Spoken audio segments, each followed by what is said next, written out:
Hamas says the head of their political bureau, Ismail Haniyeh, has been killed in an airstrike by Israel on his house in Tehran. Ismail Haniyeh was in charge of Hamas's international relations and had a key role in the negotiations on the Gaza hostage and ceasefire deal. News of his death came a few hours after Israel killed Hezbollah's top military commander in an airstrike in Beirut. Haniyeh, who was based in Qatar, had been visiting Iran in recent days and participated on Tuesday in the inauguration ceremony of the new Iranian president Masoud Pezeshkian, an event also attended by Senior Minister Nitin Gadkari.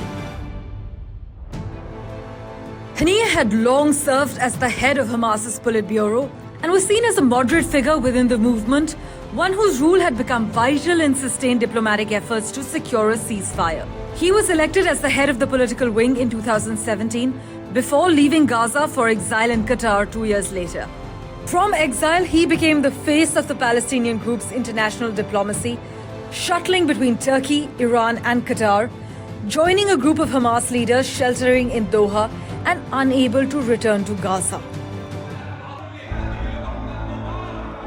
Haniyeh was an early advocate of Hamas entering politics.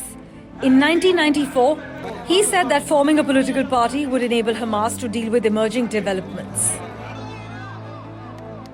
When he left Gaza in 2017, Haniyeh was succeeded by Sinwar, a hardliner who spent more than 2 decades in Israeli prisons and whom Haniyeh had welcomed back to Gaza in 2011 after a prisoner exchange. Sinwar is said by experts to be the last word on major decisions by the group. A Hamas official has said the killing is a cowardly act and will not go unanswered.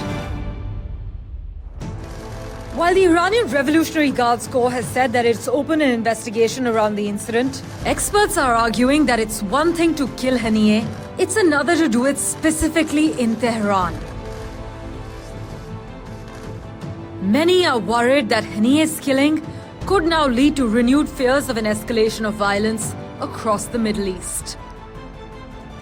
Parmeshwar Bava for NDTV.